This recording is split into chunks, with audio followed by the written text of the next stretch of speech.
प्यारे बच्चों, पिछली वीडियो में हमने पढ़ा था पौधे के विभिन्न भागों के बारे में, शाख, झाड़ियाँ और वृक्ष किन्हें कहते हैं इनके बारे में।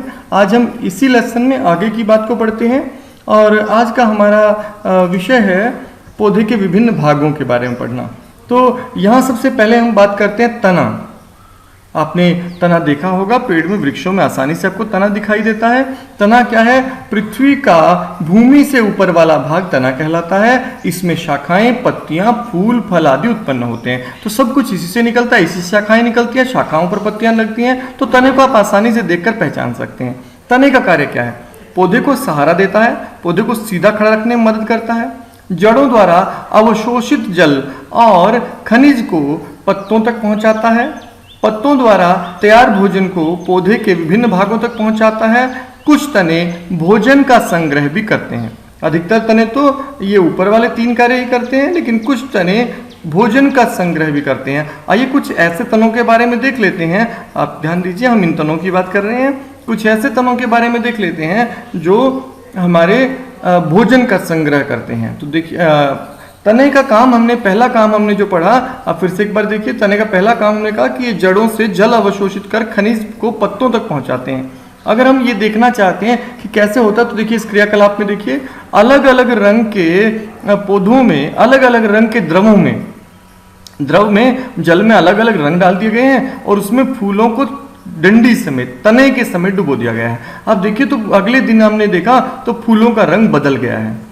तो ये रंग जो है ये कैसे पहुंचा, पौधे के फूलों तक कैसे पहुंचा? तो ये फूलों तक पहुंचा तने से होता हुआ। तो तना जल और खनिजों का अवशोषण जो जड़ें करती हैं उनको पत्तियों तक या पौधे के विभिन्न भागों तक पहुंचाता है। इस तरह भोजन भी पहुंचाता है और यही हम इस प्रयोग द्वारा देख रहे हैं। अब देखिए, सभी फूलों का रंग अलग अलग बदल गया है। आप घर में भी ऐसा कर सकते हैं। सफेद रंग के किसी फूल को लीजिए या पीले रंग के किसी फूल को लीजिए, आप उसे अलग रंग में डंडी समेत, तने समेत काटकर उसकी तने को आप डुबोकर रख दीजिए किसी रंगीन जल में। अलग रंग होना चाहिए, तो आप देखेंगे कि फूल तक या पत्तियों तक वो रंग पहुंच जाएगा। अब हम ऐसे तनों की बात कर रहे हैं जिनमें भोजन संग्रह होता है। तो आलू आपने जरूर खाया होगा, आपने आलू देखे होंगे। आलू को आप देखिए, जड़ें हैं पौधे की, जड़ें अलग है, तना जो है, तना फूल कर आलू बन गया। तो आलू के पौधे में कुछ तना में भोजन का संग्रह होता है, तने के कुछ हिस्सों में, और वो इस तरह के कंद बन जाते हैं जिसे हम आलू कहते हैं। तो ये जो है ये तना है असल में आलू भी, जिसमें भोजन का भंडार रहता है। इसी प्रकार से शक्करकंदी आपने जरूर खाई होंगी। ये शक्करकंदी भी तना है जिसमें भोजन का संग्रह हो गया है। तो इसी प्रकार से अदरक में नीचे आप जड़ें देख रहे हैं, ऊपर ये तना है जिसमें भोजन का संग्रह हो गया है। तो अदरक क्या है? अदरक भी एक तना है, शक्करकंदी तना है, आलू तना है। इनमें भोजन का संग्रह होता है, इनका उपयोग खाने में किया जाता है। तो कौन से तने आप खाते हैं? आप आलू खाते हैं, अदरक खाते हैं और शक्करकंदी खाते हैं। अब हम बात करते हैं पत्ती की। यदि हम पत्ती को देखें तो पत्ती के 2 भाग होते हैं। एक पटह, जो नीचे वाला हिस्सा है जो हरा पत्ता है, और एक डंडी जो इसकी है, इसको बोलते हैं पर्णवृंत। तो पर्णवृंत क्या है? पत्ती का वह भाग जिसके द्वारा वह तने से जुड़ी होती है पर्णवृंत कहलाता है। और फलक क्या है? पत्ते के चपटे भाग को फलक कहते हैं। ये जो हरे वाला भाग आप देख रहे हैं ये फलक है, और ये जो डंडी जो है आप देख रहे हैं जिससे पौधा पेड़ से जुड़ा हुआ है, वृक्ष से जुड़ा हुआ है, ये है पर्णवृंत।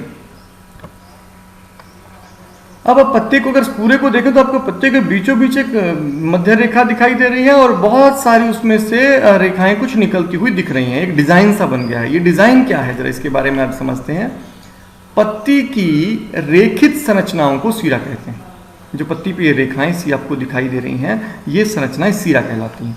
पत्ती के मध्य में एक मोटी शिरा दिखाई देती है, इसे मध्य शिरा कहते हैं। बीचों बीच देखिए आपको एक शिरा दिखाई दे रही है जो नीचे से ऊपर तक जा रही है।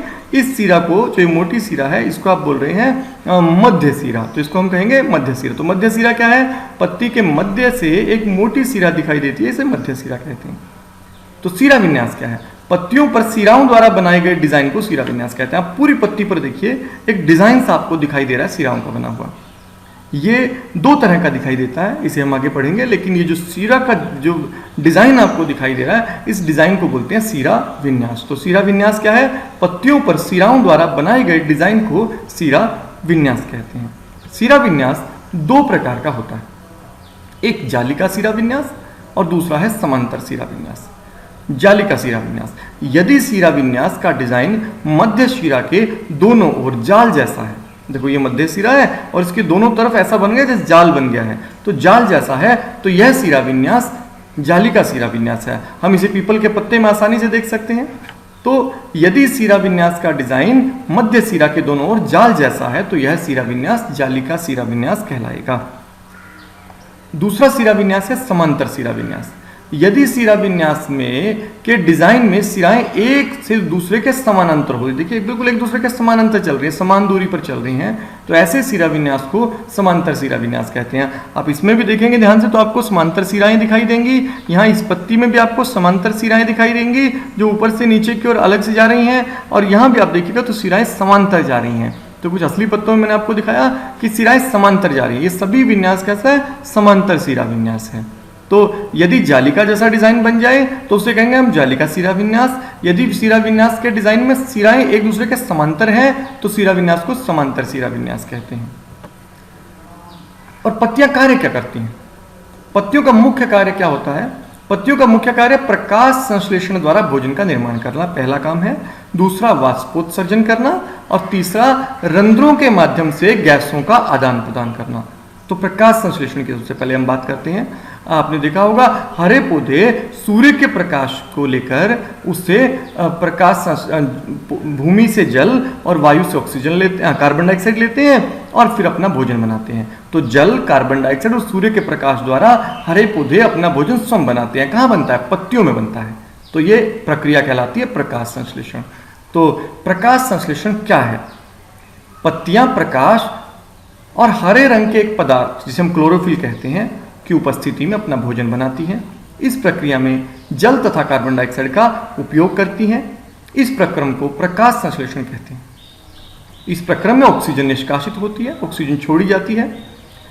पत्तियों द्वारा संश्लेषित भोजन अंततः पौधों में विभिन्न भागों में मंड के रूप में, यहाँ गलत लिखा हुआ है, मंड के रूप में संग्रहित हो जाता है। पत्तियों को दूसरा काम हमने पढ़ा था वाष्पोत्सर्जन। तो वाष्पोत्सर्जन क्या है? पौधों द्वारा अनावश्यक जल को वाष्प के रूप में शरीर से बाहर निकालने की क्रिया को वाष्पोत्सर्जन कहते हैं। पत्तियां लगातार जल वाष्प छोड़ती रहती हैं। देखिए अब हमने एक पौधे को पॉलीथीन से बांध दिया, उसके ऊपर एक पॉली बैग लपेट दिया और उसको यहाँ से बांध कर दिया। तो आपको देखेंगे अगर आप सुबह ऐसा करेंगे तो शाम तक आप क्या पाएंगे? शाम तक आप देखेंगे कि इस पॉलीथीन में ढेर सारे जल वाष्प इकट्ठे हो गए हैं, पानी काफी मात्रा में इकट्ठा हो गया है। तो पेड़ पौधे जल से मिट्टी से जिस जल का अवशोषण करते हैं उसका केवल थोड़ा अंश का ही उपयोग शरीर में उपयोग करते हैं, बाकी सबको वाष्पोत्सर्जित करके बाहर निकाल देते हैं। तो पौधे द्वारा अनावश्यक जल को वाष्प के रूप में शरीर से बाहर निकालने की क्रिया को वाष्पोत्सर्जन कहते हैं। और अगली जो प्रक्रिया है वो हमने कहा कि रंध्रों स्टोमेटा के माध्यम से गैसों का आदान प्रदान करता है। जो पत्ती का निचला सिरा है, ये आप देख रहे हैं निचला सिरा है, इस निचले सिरे पर यदि हम सूक्ष्मदर्शी की सहायता से देखें तो हमें कुछ इस तरह का दिखाई देगा। इसमें ये छोटे छोटे छिद्र आपको दिखाई देंगे। इन छिद्रों को हम कहते हैं रंध्र या स्टोमेटा। अगर इसे और बड़ा करके देखें तो हमें स्टोमेटा इस तरह दिखाई देगा। इनमें बीच में छिद्र हैं, सुराख हैं। इन रंध्रों में से वाष्प और गैसों का आदान प्रदान होता है। वाष्पोत्सर्जन भी इन्हीं रंध्रों के माध्यम से होता है और इन्हीं से गैसों का आदान प्रदान भी होता है। तो स्टोमेटा के दो कार्य हम मान सकते हैं कि स्टोमेटा गैसों का आदान प्रदान करता है और स्टोमेटा वाष्पोत्सर्जन भी करता है। लेकिन पत्तियों के हमने अभी काम पढ़े हैं, 3 काम पढ़े। एक, पत्तियां प्रकाश संश्लेषण द्वारा भोजन बनाती हैं। दूसरा काम हमने पढ़ा कि वाष्पोत्सर्जन की क्रिया को करती हैं। और तीसरा हमने पढ़ा कि स्टोमेटा के माध्यम से गैसों का आदान प्रदान भी करती हैं। तो पत्तियों के 3 मुख्य कार्य हैं जो हमने पढ़े। तो आज के वीडियो में हम इतना ही पढ़ेंगे। कल मैं आपको बताऊंगा आगे के पौधे के अन्य भागों के क्या क्या कार्य हैं